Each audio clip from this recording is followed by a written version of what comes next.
Salut à tous, dans ce tutoriel on va vous montrer comment tomber le moteur d'une Ducati Monster 600 modèle à carbu. Sur notre moto, la chaîne avait explosé en cassant le carter au niveau de la sortie de boîte, donc on doit mettre un nouveau moteur. On commence, comme souvent sur ces machines, à retirer la selle. Bon, jusque là, ça va.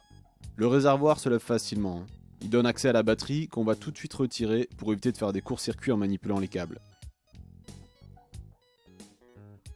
Sous le réservoir, ce cylindre blanc qu'on voit, c'est un filtre à essence. Sa sortie, elle est connectée à un robinet à dépression.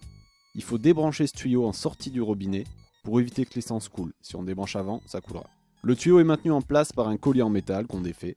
Ensuite, on retire la vis qui fixe le robinet au cadre. Si votre moto a une jauge de niveau d'essence, il faut déconnecter la prise électrique. Pour retirer complètement le réservoir, il faut enlever l'axe. Il est bloqué par une petite goupille. Posez le réservoir délicatement en vérifiant qu'il n'y a pas d'essence qui coule. Petite astuce, quand c'est possible, remettez les vis et les écrous à leur place, ça évitera de les perdre. Le circuit d'allumage électronique doit aussi être débranché, mais vous pouvez enlever seulement les connecteurs qui ont 2 fils.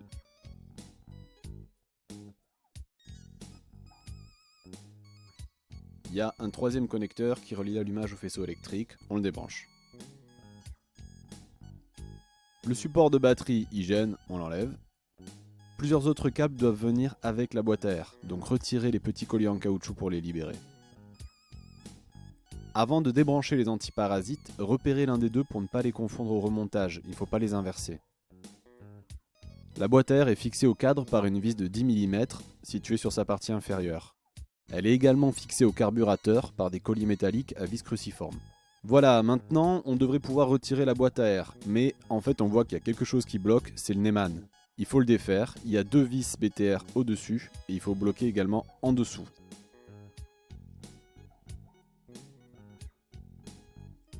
Les carburateurs sont reliés aux pipes d'admission par des colliers métalliques, il suffit de les desserrer un petit peu, la connexion est en caoutchouc, ça viendra. Retirez le petit tuyau qu'il y a sur la gauche et ensuite les 2 carburateurs doivent venir ensemble. On peut les laisser sur la moto, d'ailleurs il vaut mieux, il y a trop de câbles reliés. Vous les protégez simplement avec un sac plastique. Il y a encore plusieurs autres composants électriques qui doivent être déconnectés délicatement. Donc on a la sonde de pression d'huile, le volant magnétique qui génère l'électricité entre autres pour charger la batterie,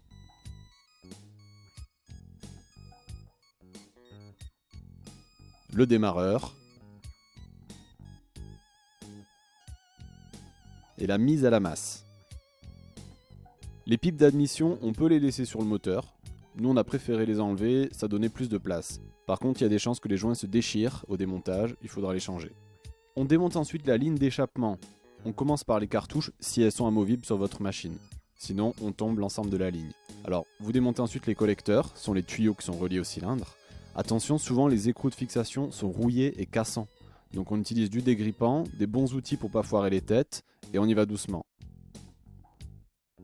On retire ensuite les blocs cale-pieds, conducteurs et passagers, pour gagner de la place. Si les vis sont dures, n'hésitez pas à appuyer avec le pied sur la clé.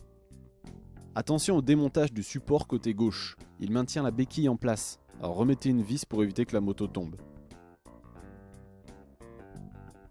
Le support côté droit restera légèrement posé sur le cadre, parce qu'il est relié par le tuyau du liquide de frein. Attention à ne pas plier ce tuyau.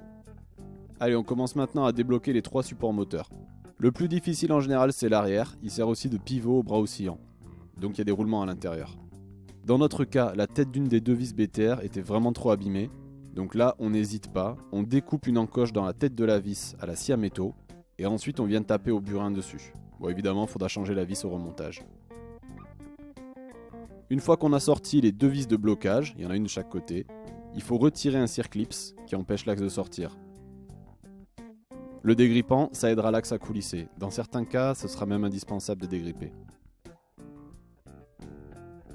Il vaut mieux utiliser un martyr en bois pour taper sur l'axe, sinon on risque de l'abîmer et il ne rentrera plus. La technique ici, c'est de le faire glisser plusieurs fois de gauche à droite, en dégrippant bien à chaque fois.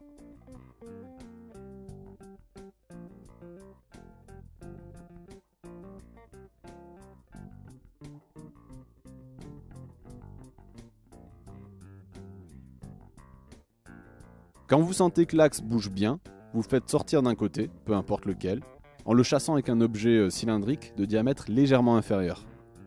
Attention à bien pousser au milieu de l'axe pour pas abîmer les roulements aiguilles qui sont à l'intérieur.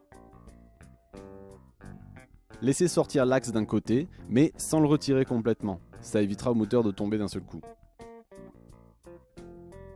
Les deux autres axes de fixation moteur, ce sont de longues vis à tête BTR d'un côté, avec un écrou de 13 mm de l'autre.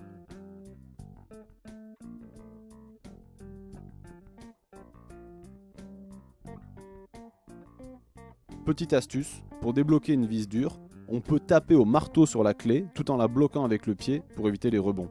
Alors n'écoutez pas les puristes qui vous diront que ça abîme les boulons, si c'est au dévissage, il n'y a pas de problème. Pour chasser l'axe, la technique c'est la même que précédemment mais en plus simple, parce que ces axes sont en général moins grippés et moins fragiles, puisqu'il n'y a pas de roulement dedans. Vous remarquerez qu'on laisse le tournevis qui a servi à chasser l'axe. Ça permet de maintenir le moteur en place tant qu'on n'est pas prêt à le sortir complètement. Alors, vous remarquerez également qu'on a chassé deux axes vers la droite de la moto, le troisième vers la gauche, et qu'on les a tous laissés comme ça en place. Ça évite que le moteur tombe. Ensuite, on va caler le moteur avec plus ou moins n'importe quoi qui tient bien. Ici, on a mis un pneu et des planches. Le moteur est enfin prêt à sortir, c'est un petit jeu de patience. On force pas, on y va petit à petit, tout en retenant le moteur. Vous constaterez qu'il y a de l'huile qui coule.